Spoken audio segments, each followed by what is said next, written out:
گزشتہ روز Saint Paul's school میں ثقافتی تقریب وزیر اعلیٰ نے افتتاح کیا۔ مراد علی شاہ کو سندھی ٹوپی، اجرک اور گلدستہ پیش کیا گیا۔ وزیر اعلیٰ کا مختلف اسٹالز کا دورہ، سندھی، بلوچی اور پنجابی لباس پہنے بچوں میں گھل مل گئے۔ مراد علی شاہ کا کہنا تھا کہ پاکستان مختلف ثقافتوں کا مسکن ہے، ثقافتی رنگوں سے معاشرے کی خوبصورتیاں نکھرتی ہیں، ثقافت کا دامن مضبوطی سے تھامے رکھنے پر زور۔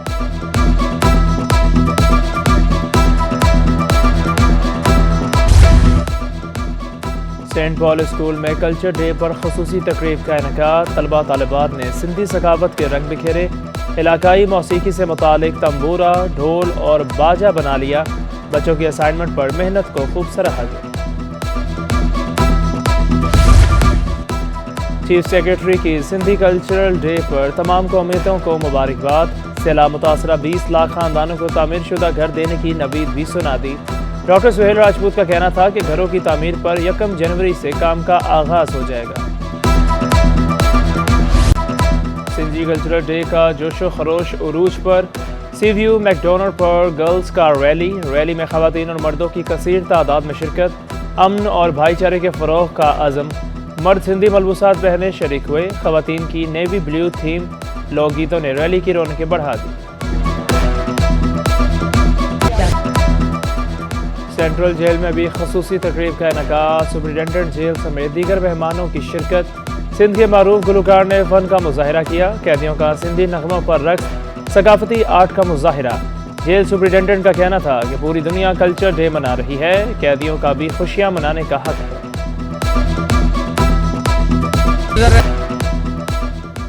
دن کو چین ہے نہ رات کو سکون، گیس بحران نے شہر قائد کے باسیوں کی زندگی اجیرن بنا دی۔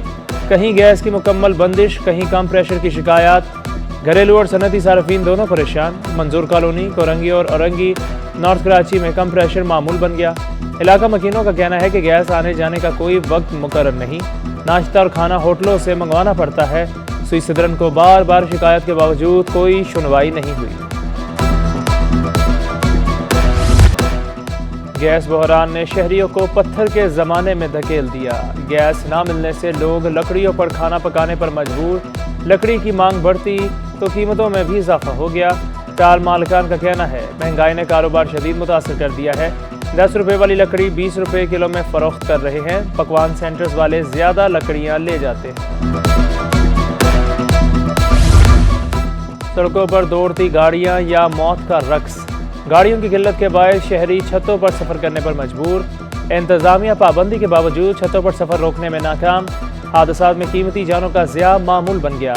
شہریوں کا حکومت سے فوری کارروائی کرنے کا مطالبہ، حکام کا کہنا ہے کہ روزانہ کی بنیاد پر کریک ڈاؤن کیا جاتا ہے، قانونی شکنی پر ڈرائیورز کا 1000 روپے چالان بھی کرتے ہیں۔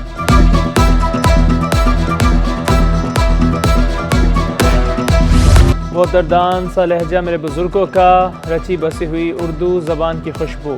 اردو کا عالمی میلہ تیسرے روز بھی پوری آب و تاب سے جاری۔ 21ویں صدی میں اردو شاعری کے عنوان سے سیشن، امجد، اسلام امجد اور افتخار عارف نے صدارت کی۔ مختلف موضوعات پر 4 کتابوں کی رونمائی، آسمہ شیرازی کی کتاب کہانی بڑے گھر کی بھی رونمائی، احمد جہانگیر کی تحریر شاہ دریا کو سب نے سراہا۔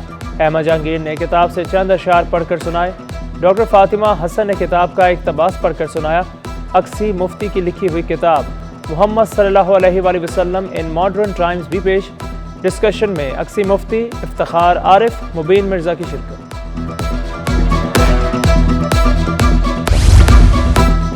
اردو کانفرنس میں پنجابی زبان و ادب کا خصوصی سیشن، توقیر چغتائی کی کتاب کی رونمائی۔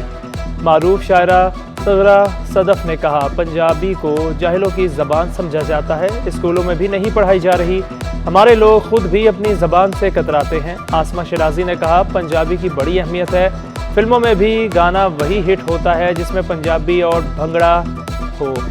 معروف صحافی اداکارہ ماہرہ خان کی پنجابی سے مایوس۔ مسالے دار گفتگو، طنز و مزاح سے بھرپور شاعری بھی۔ اردو کانفرنس کا خاصہ توحے بھی آدمی کے عنوان سے سیشن میں سید محمد جعفری پر سیر حاصل گفتگو ہوئی۔ معروف ادیب انور مقصود نے سید محمد جعفری کے ہنسے مزاح کو خوب سراہا۔ سلمان گیلانی کے سیشن نے محفل کو کشت زعفران بنا دیا، کہا سنجیدہ شاعری محبوبہ کے گرد مزاحیہ شاعری منقوہہ کے گرد گھومتی ہے، کوشش ہے اپنی طنزیہ شاعری سے لوگوں کو کچھ سمجھا سکے۔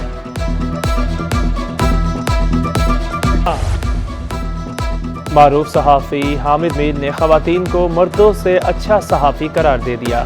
پاکستان آج اور کل کے عنوان سے سیشن میں حامد میر کی خصوصی شرکت۔ کہا صحافت شروع کی تو پاکستان میں طبقاتی مسائل تھے، پاکستان میں صحافت بہت مشکل، میڈیا آزاد ہے نہ پارلیمنٹ، اگر آپ جان ہتھیلی پر رکھ سکتے ہیں تو صحافت کر لیں۔ قائد اعظم نے ایک ہندو کو پہلا وزیر قانون بنایا، پاکستان کو قائد اعظم کا پاکستان بننے دیں، 73 کے آئین کو بہتر بنانے کی ضرورت پر بھی زور۔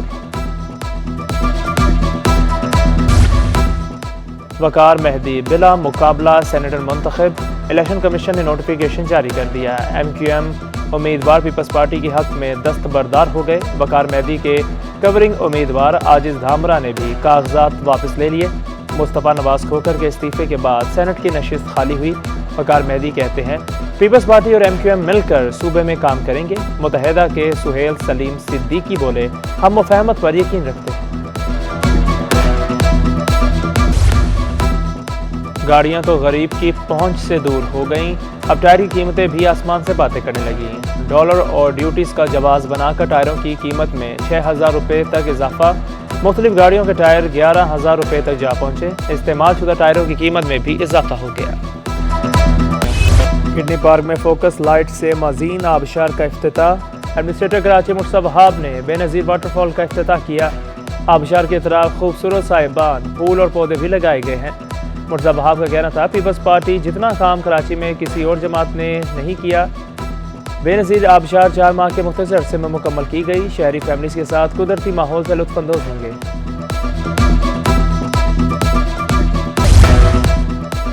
حکومت کا احسن اقدام، خواجہ سراؤ کو بے نظیر کفالت پروگرام میں شامل کرنے کا فیصلہ۔ وفاقی وزیر شازیہ مری کہتی ہیں خواجہ سراؤ بھی معاشرے کا حصہ ہیں، ان کی دیکھ بھال ہمارا فرض ہے۔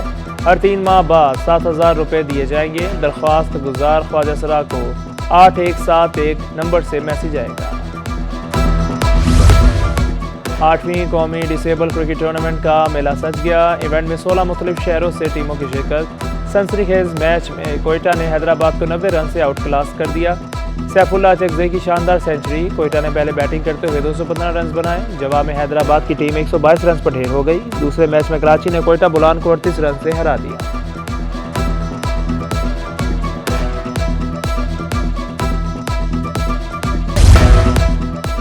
حکومت کا احسن اقدام، خواجہ سراؤ کو بے نظیر کفالت پروگرام میں شامل کرنے کا فیصلہ۔ وفاقی وزیر شازیہ مری کہتی ہیں خواجہ سراؤ بھی معاشرے کا حصہ ہیں، ان کی دیکھ بھال ہمارا فرض ہے۔ ہر 3 ماہ بعد 7,000 روپے دیے جائیں گے۔ درخواست گزار خواجہ سرا کو 8171 نمبر سے میسج آئے گا۔ 8ویں قومی ڈسیبل کرکٹ ٹورنامنٹ کا میلہ سج گیا۔ ایونٹ میں 16 مختلف شہروں سے ٹیموں کی شرکت۔ سنسنی خیز میچ میں کوئٹہ نے حیدرآباد کو 90 رن سے آؤٹ کلاس کر دیا۔ سیف اللہ اچکزئی کی شاندار سینچری، کوئٹہ نے پہلے بیٹنگ کرتے ہوئے 215 رنز بنائے۔ جواب میں حیدرآباد کی ٹیم 122 رنز پر ڈھیر ہو گئی۔ دوسرے میچ میں کراچی نے کوئٹہ بلان کو 38 رن سے ہرا دیا۔